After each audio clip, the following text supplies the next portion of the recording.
Assalamualaikum warahmatullahi wabarakatuh. Nama saya Hoziawati. Saya akan memaparkan makalah pada mata kuliah Ilmu Pendidikan Islam dengan judul Adab dan Etika Peserta Didik dalam Perspektif Imam Al-Ghazali. Saya akan menjelaskan latar belakang masalah pada makalah ini. Kita ketahui bahwa peserta didik merupakan objek terpenting, merupakan hal yang sangat dominan di dalam sebuah sistem pendidikan. Nah, gambaran pendidikan kita pada hari ini, peserta didik, etika dan adabnya sedikit demi sedikit sudah mulai bergeser. Kita bisa lihat bagaimana tindakan mereka kepada seorang pendidik ketika di sekolah. Banyak problem yang mereka lakukan, misalnya hilangnya rasa sopan dan santun kepada seorang pendidik, lalu tidak menghormati dan menghargai bagaimana kedudukan seorang pendidik, sehingga tidak lagi melihat bagaimana pentingnya seorang pendidik, yang menjadikan akhirnya wibawa seorang pendidik itu tidak ada lagi. Nah, di dalam pendidikan etika, Imam Al-Ghazali di dalam bukunya Ihya Ulumuddin menjelaskan secara detil dan padat bagaimana seharusnya adab dan etika seorang peserta didik di dalam lingkungan sekolah maupun di lingkungan masyarakat.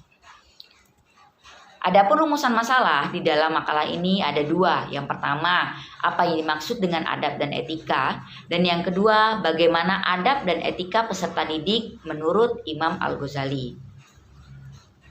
Pengertian adab dan etika. Pengertian adab merupakan sebuah aturan mengenai sopan dan santun yang didasarkan pada aturan agama yang sebenarnya. Sedangkan etika merupakan tingkah laku yang berkaitan dengan baik atau buruk sebuah tindakan manusia.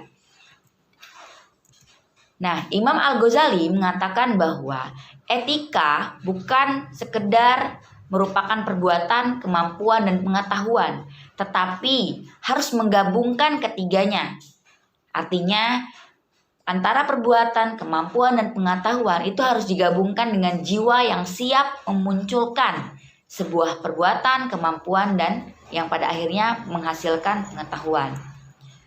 Ada beberapa adab dan etika peserta didik dalam perspektif Imam Al-Ghazali. Yang pertama, mengutamakan kesucian jiwa dari akhlak yang tercela. Ini perkara hati.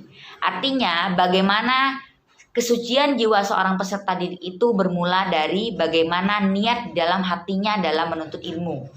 Yang kedua, hendaknya seorang peserta didik mengurangi kesibukan dunianya dan berhijrah dari hati yang tidak berfokus untuk semata-mata meniatkan dirinya beribadah kepada Allah dalam menuntut ilmu. Dan yang ketiga, penting seorang peserta didik tidak boleh bersikap angkuh atau sombong dengan ilmunya dan tidak boleh menentang seorang pendidik di dalam menuntut ilmu kepada seorang pendidik.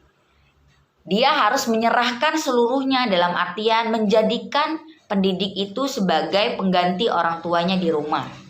Yang kelima, seorang pendidik tidak boleh meninggalkan suatu mata pelajaran dari ilmu pengetahuan yang baik dan tidak boleh dalam artian dalam hal ini dia harus mengikuti setiap jenjangnya dengan baik. Dia tidak boleh mengikuti keinginan hatinya sesuai dengan apa yang dia inginkan, tetapi dia harus mengikuti prosedur bagaimana yang seharusnya.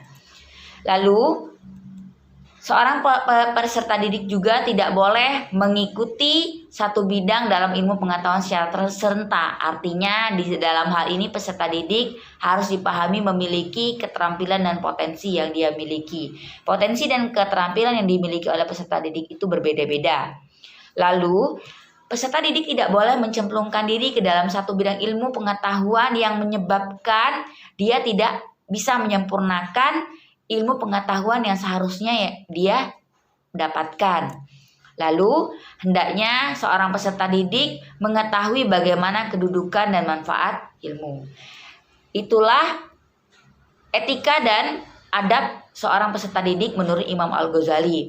Dan dalam penutup saya ingin menjelaskan bahwa Adab dan etika peserta didik menurut Imam Al-Ghazali ini sangat relevan dengan tujuan pendidikan secara nasional yang ingin mewujudkan bagaimana peserta didik untuk menjadi seorang yang beriman, bertakwa, religius, dan memiliki karakter yang baik. Demikian pemaparan makalah Ilmu Pendidikan Islam pada kali ini. Saya ucapkan terima kasih. Wassalamualaikum warahmatullahi wabarakatuh.